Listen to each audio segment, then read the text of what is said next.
नमस्कार दोस्तों, मैं राहुल शास्त्री स्वागत करता हूं आपका। अपने ज्योतिष सिखाने की श्रृंखला को जारी रखते हैं। बहुत ही सरल तरीके से कम शब्दों में चर्चा करेंगे आज सप्तमेश के बारे में।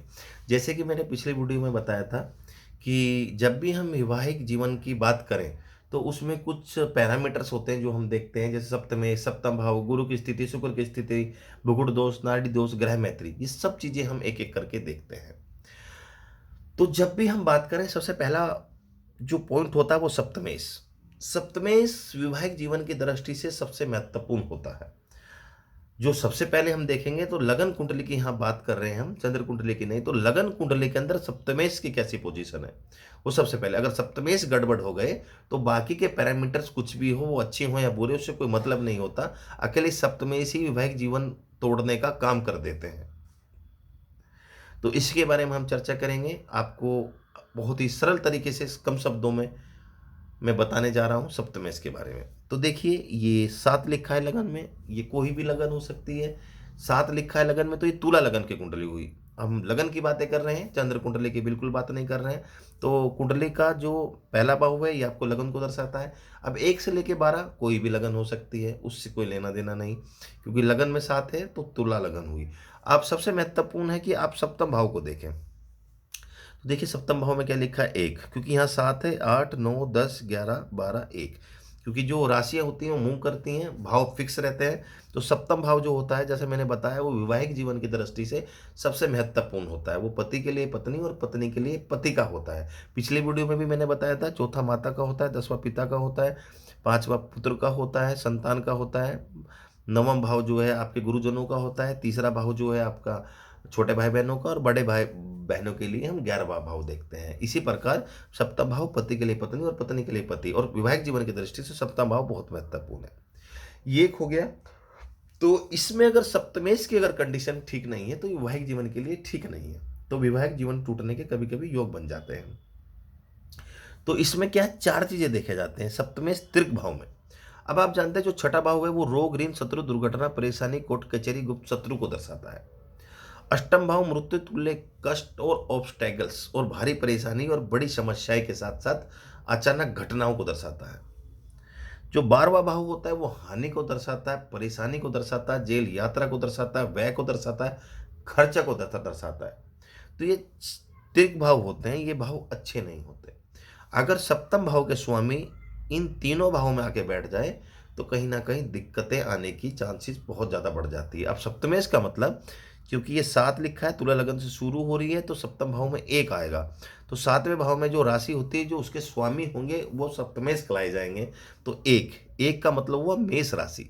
अब आप सब जानते हैं मेष राशि के स्वामी मंगल देव होते हैं, वृषभ राशि के स्वामी शुक्र होते हैं, 3 यानी मिथुन राशि के स्वामी बुध देव होते हैं, चौथे कर्क राशि के स्वामी चंद्रमा, 5वें के सिंह और छठे कन्या राशि के स्वामी बुध होते हैं, सप्तम 7वें भाव के स्वामी होते हैं शुक्रदेव, 8वें के होते हैं मंगल वृश्चिक राशि के, 9वें धनु के राशि के हुए गुरुदेव, 10वां और 11 मकर और कुंभ राशि के होते हैं शनिदेव, 12 मानी मीन राशि के स्वामी होते हैं गुरुदेव। इसी प्रकार मेष राशि के स्वामी मंगल देव हुए।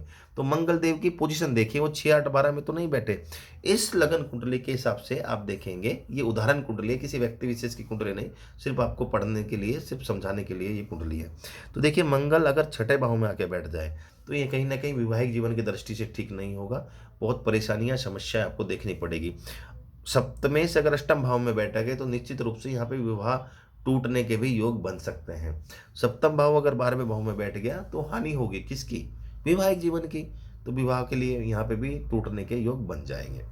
साथ ही साथ नीच अवस्था, अगर सप्तमेश अगर नीच के हो गए, अब हर ग्रह अलग अलग राशियों में नीच के होते हैं। जैसे अगर शनि की बात करें तो मेष राशि में, अगर हम बात करें गुरुदेव की तो वो मकर राशि में, शुक्र जो है कन्या राशि में, सूर्य जो है तुला राशि में, चंद्र जो है वृश्चिक राशि में, बुध जो है मीन राशि में।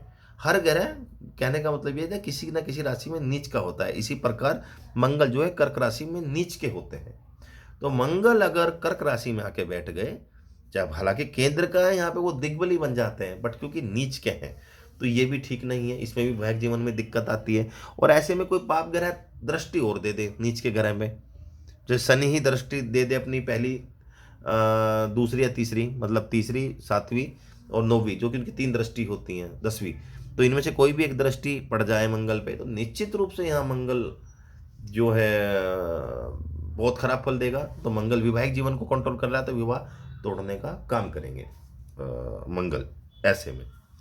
अब सप्तमेश जो है 7वें भाव के स्वामी अगर पाप ग्रह के साथ बैठ जाए, यानी मंगल, शनि, राहु, केतु, सूर्य, इन ग्रहों के साथ बैठ जाए, सूर्य के खराब इतना फल खराब नहीं देंगे, क्योंकि सूर्य और मंगल अग्नि तत्वों के और मित्र हैं, बट क्योंकि ईगो को लेके कहीं ना कहीं दिक्कतें जरूर आ जाती हैं, और ऐसे में शनि, राहु, केतु होता है, इनका दुष्परिणाम ज़्यादा पड़ता है मंगल पे।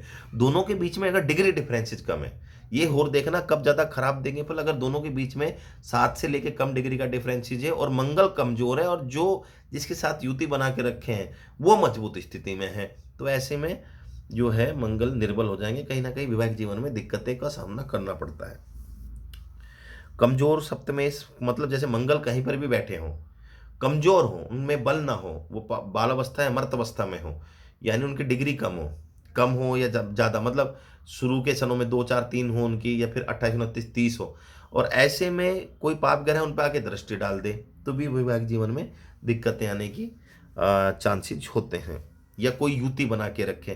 तो ये सब चीज़ें देखनी है आपको वैवाहिक जीवन की दृष्टि से, जो कि बहुत महत्वपूर्ण है, और सप्तमेश का इसमें एक अहम रोल रहता है जब भी हम वैवाहिक जीवन की बात करें। तो अष्टकूट मिलान, गुण मिलान एक अलग चीज़ है। सबसे पहले आप सप्तमेश को देखिए, वैवाहिक जीवन की दृष्टि से सप्तमेश का बलि होना सबसे ज़्यादा आवश्यक है, सबसे ज़्यादा महत्वपूर्ण है। तो दोस्तों, बहुत ही सरल तरीके से कम शब्दों में आपको बताया सप्तमेश के बारे में, सप्तमेश का प्रभाव, कौन सी कंडीशन बनेगी जिसमें सप्तमेश अपना खराब फल देता है, और वैवाहिक जीवन की दृष्टि से बहुत महत्वपूर्ण है। वीडियो अगर अच्छी लगी हो तो लाइक करना, चैनल को सब्सक्राइब करना मत भूलिएगा। धन्यवाद।